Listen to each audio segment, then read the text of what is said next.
Welcome to Sports Spectators. I'm Mama Tater. I'm Big Tater. Please support our channel. Before we get into it today, make sure you like, comment, subscribe, and hit that notification bell. Also, check out our Patreon channel. The link is in the description. The Knicks and the Sixers. The Knicks and the Sixers Going at it. going at it. All right. Let's see what happens here. You can. There were a lot of Knicks fans at this game. I was shocked to see the number of Knicks fans at this game. Well, shoot, the last time I was at Philadelphia, they traveled. Yeah. And in some ways they were louder than the Knicks, the Sixers fans. I'm like, what? Oh, yeah. Shoot, though.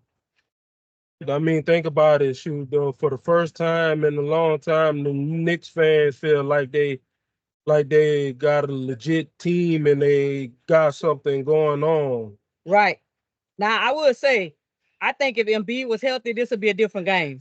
Oh, most definitely it would be a different game if he didn't have his injury, but he's out there doing the best that he can and giving it all that he got. I wasn't too impressed with some of his teammates, especially Harris. He did not perform well. Now Maxey, that young man played his heart out. So as far as Tyrese Maxey, he exceeded expectations this year dealing with his contract situation. He's going to get the max. He earned it. Yeah. I say Maxey earned the Maxey contract. That's for sure. Now, as far as Tobias Harris, yeah, he's been struggling. He's supposed to be their third wheel when Maxey and Embiid don't got it going, but Philly gonna have to figure a way to reevaluate that. Yeah, I think that third wheel is flat.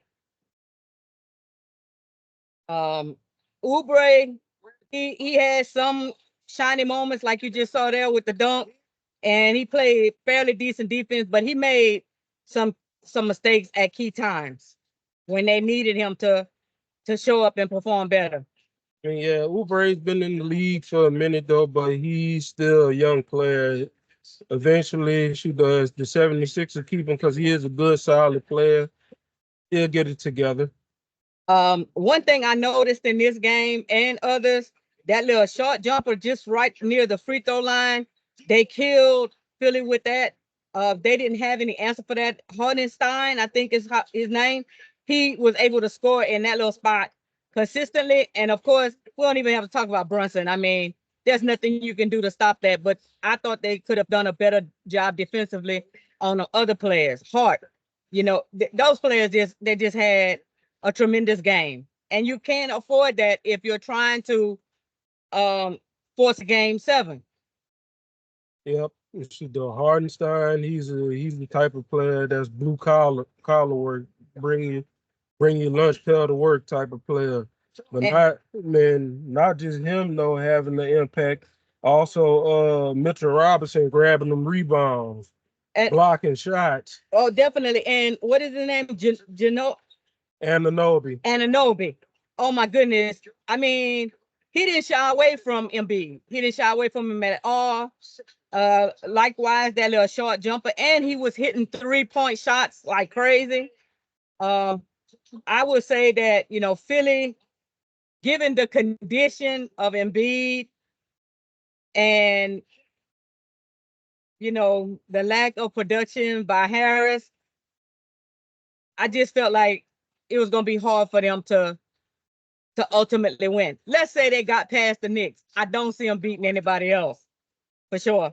But their inability to stop Brunson and really be consistent on offense, I thought that's what killed them ultimately. Back to Anunoby. Anunoby has a rep in the league. He's been proven.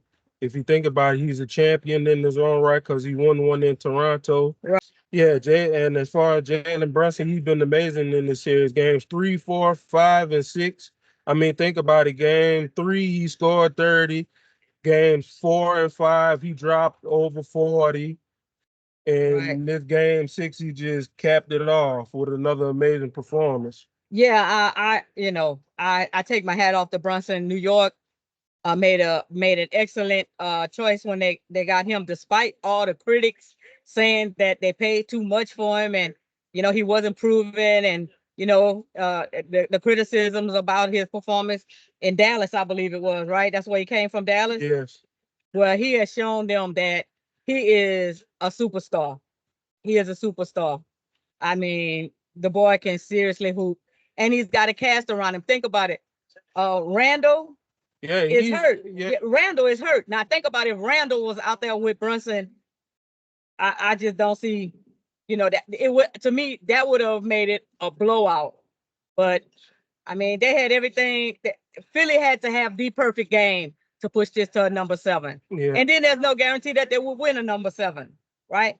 Because I think Embiid just, I'll give him credit because he left it all out on the court. He did. He played it. He played for the injury and the illness that he has. He really played with a lot of heart, and Maxey too. But Philly got some thinking to do about they role players. Also, I'm gonna say this: the referees do not give Maxey enough credit. They don't respect him. They don't give him calls when the contact is blatant. Yeah, she done one in the last one of them other games. The referee was right there to see the blatant foul, but didn't call it. Right. I mean, Tyrese Maxey just been getting bum rushed in this series. It's total disrespect for that young man. I mean, there's a rare foul call that he got in this particular game. It's just wow. I mean, look, I'm gonna say this. I don't believe in trashing the referees. Because ultimately I say if you leave the game in the referee's hands, you're liable to lose. Yes. But Anunoby and them just wore him out. Yeah, they wore him out. Kind of feeling bad for Embiid and Maxey because they gave it they all right. They, and put it this way. I'm also sure Embiid feeling some type of way. He the MVP and can't get past the first round of the playoffs. Also, he has to be looking at Joker and Greek Freak saying these men got championships. When it's gonna be my time, right? What do we need to do different? What is it gonna take for us to get there and make it count? Well, one of the things that is gonna have to take is Embiid got to find a way to stay healthy. May do some things in his training or his dieting or his conditioning. That's one of the main keys. He has got to find a way to stay healthy throughout this whole 82 game season. Right. I think I heard Charles Barkley say that he got to come in with his weight under control, and Charles Barkley would know a thing or two about having your weight under control and your conditioning. Shaq said the same thing, and of course, Shaq would know about coming into the season where conditioning is concerned. So, he could take a lesson from some of those pros who've been there and done that. If you want to make it to the finals, you have to maintain your body.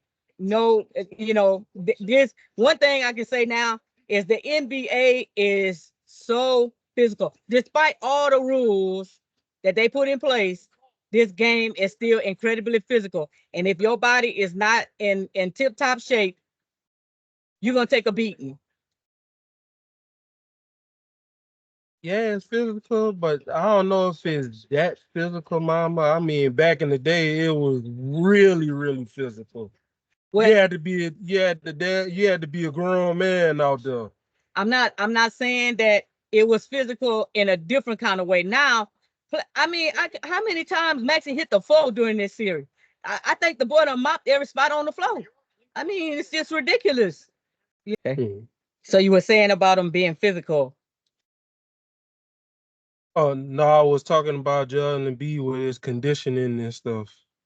And yeah, to your point, like you said, Charles and them have said that, Shaq and them have said that. Also, you can make that a keynote for Zion too. Oh, absolutely. That goes without question.